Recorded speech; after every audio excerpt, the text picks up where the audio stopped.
Hello, YouTube. I thought I'd try to knock out a video for you. This will be probably part one of the three-parter. And what we have here is something from one of my clients.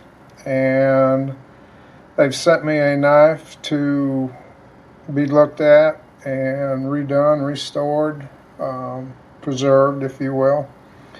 And because of what they want done to this particular one, I thought this would be a great chance to show you the difference in what you're going to do with an older knife if you're going to preserve it. Say if it's a family keepsake, an heirloom, and you just want to preserve it for the family, preserve the memories, preserve everything that's in it.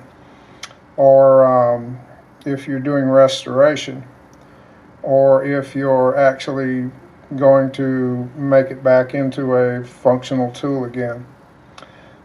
In this particular case, we have a nice little hunting knife.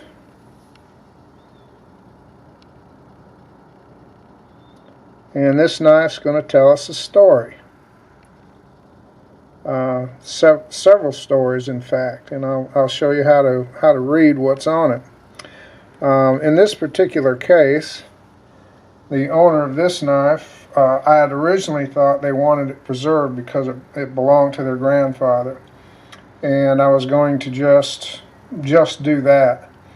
But she actually wants to use this knife and pass it down. It's a great little knife. It'll be a great using tool. So with that in mind, what I'm going to do is take you first through the steps of assessing what we have, making sure that we understand what the client wants. If preservation was the goal, how we would diagnose what to do on this knife, how to fix any problems that are on it that might give the owner problems down the road, and then how to stabilize and preserve it so that they could display it without worrying about it too much, or very minimal care anyway. So first we're going to look at this from the standpoint of just preserving it, but I'm going to just basically go through those steps for you, but because we're going to actually make this into a using tool again, we're gonna go past that, and there's several reasons for that. So our very first job when we get one in is to talk to the owner before you do anything with the knife. Make sure you understand exactly what your client wants, because something lost in translation here, you could really mess up and obliterate, family memories. This scratch on the back that Uncle Bob put on there, and when you were out together and you polished it out. So make sure that you understand exactly what they want. In this case, I know that she wants to use a knife, so we're gonna restore it back to pretty much a new tool, and we'll start then, since we've already established that with our client. Our next job is to examine the knife, and we're going to look first for any problems that we have with it, and we'll see what we need to do to correct those. And in the process of doing that, we're going to be able to tell a little bit about the owner, about the knife's life, what it's been through, and just a few things about it. So let's take a look at what we have here. Without a glass, and I apologize, I should have, I believe, yeah, that's a Western or Westfield mark on there, probably a Western. Let's see, maybe I can read it better through the camera. Westfield, Western Field. I'll look that up, and one of the things I'll include with this to her is a history of the company, the knife, and just give her a little bit of information about it. So in looking at it, we can see a lot of light there. So this knife was used pretty hard. And something that's kind of unique about this, usually when these knives come in, where you see this here, and it's extremely worn, I usually see it right on the curve. This knife, the sharpest part that's left, is right on the curve where most people would put the most wear. But however he did use this knife, it received a lot of wear at the back on the main part of the blade. So maybe he was holding it like this and doing a lot of cutting, carving. But it's also some pretty good use in there. That we've got a little chunk right there, not much. But that's the first thing. If you look at the tip, it may be hard to see, but this knife's been sharpened a few times, but at the factory angle, fairly acute angle. He never got up on the blade. If you examine this side of the blade, and I'll try to catch it in the light for you, you can see that at some point there might have been too much rust, something on there, but he sanded it and did a good job. He did it lengthwise with the steel, kind of put a brush finish on it, really. But then on this side, even though we have rusting areas and things, this has still got the factory finish on it. And if you look down here, you can see we've got a little area of rust here. We've got some surface rust in these areas. So he never, for whatever reason, he never got to that side of the knife. He probably did this side and then put it up, and he just never got back to it. Another thing, this guard is bent, and you can see it's actually bowed in this area. That should be perfectly flush.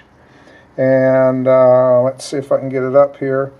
You can see here that it fits tight, and here that it's pulled away from the phenolic that's underneath it. And you can see the obvious bow, and then this is bent back. I think originally some of these did come like this, but not with this bow in them. This is probably just totally straight. I'll have a decision to make. Do I want to try to straighten that? I don't think I will. Probably would be fine to do that, but there are two things that will happen. One, aluminum, when it gives you no warning. You can bend it, and when it decides it's going to break, it breaks and it's gone, and that's it. It's not hurting anything. Even for my big hands, it's comfortable. Certainly for her, it'll be fine. I think I'll just leave that part of it, and that can be one of the areas where she can kind of remember her grandfather from that, even though this is going to be a using knife. The leather, the spacers, everything seemed to be in good shape. I don't see much in the way of wear there at all. In the back, this is pinned on. You can see there's a pin there and a pin there. And these stick up, especially on the bottom. And if you're going to use this knife a lot, that would dig into your hands and into the back part of your hand, into the flesh. So we're going to take that down. This has been pretty beat up on the pommel. So since she's going to use this, we will sand all that down, refinish it, make it nice. And even though we're not going to straighten the front, that's been pretty beat up. It's got some spots around the edge that would catch your hand. So we'll smooth that out too. On the blade, I think I will continue on with what he was doing and go ahead and sand this blade back out. But I will take it obviously farther than he did, and we will get it pretty much back to a mirror. Now, I'm not going to do a true mirror finish on this, and I'll tell you why. Because she specified this as a using knife. If I take it up to about 2500 grit, it's almost a mirror finish. It's almost what was put on at the factory. And in fact, you can almost hit it on a buffer and it'll take it right out. But the nice thing about it is if she gets scratches, damage, whatever, and it's left at that 2500 grit finish, and she can redo it herself. She can go back and start at 600 or 800 and work her way through it. It doesn't take long at all. Anybody can do it. I will show you some tricks on this. There are some amateur mistakes that we can avoid. Also, this doesn't have a sheath. When the knife was given to her, they could not find the sheath to go with it. So I have a lot of stuff that I've accumulated over the years. May have a nice sheath that'll fit it. If not, I'll make one to go with it. But this is going to be our project for the next couple of videos. So we know what the customer wants. They want a using tool. We know basically structurally we have a good sound knife, good tool, nothing wrong with it. We've identified the problem areas. We've identified what we want to fix. But now, before I touch anything, normally I would call or I would send an email. In this case, I'm just going to send her the video and say, these are the things that I'm thinking about doing to this. Do you agree with this? And if she goes along with that, then that'll be the plan. If there's some changes, then we will do whatever she wants. So that's kind of it for the first video. And if you take away any message from this, it doesn't matter if you're doing it for yourself or doing it for a customer of yours. When you get a knife and you take it out, you may see obvious problems on the blade that you're going to fix. Don't just jump into it, grab sandpaper and have at it.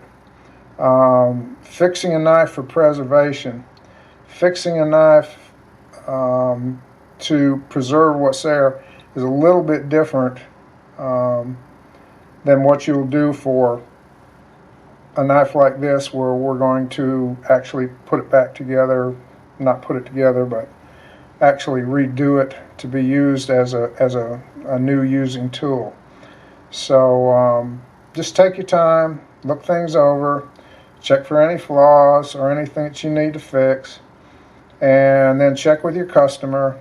Make sure you both are on the same page, and once you are, then you'll know how to proceed. Now in the next video, we're not going to treat this as a knife that she would want to use. We're going to treat it as one that she totally just wants to put up on the mantle, put it on a stand or something, just to remind herself of her grandfather.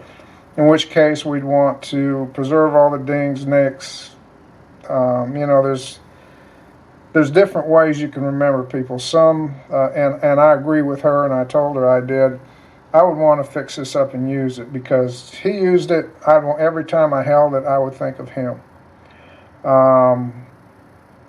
Other people, though, just want to put it up. If that's the case, then we're not looking at restoration. We're looking at stopping any problems that are on the knife, and we're looking at preservation, so when the person gets it back, they can put it on that wooden stand on the mantle, and other than dust it and maybe a little yearly upkeep and inspection, which you have to do with any carbon steel tool, they can just leave it alone. So that's it for now, and we'll talk to you later. Take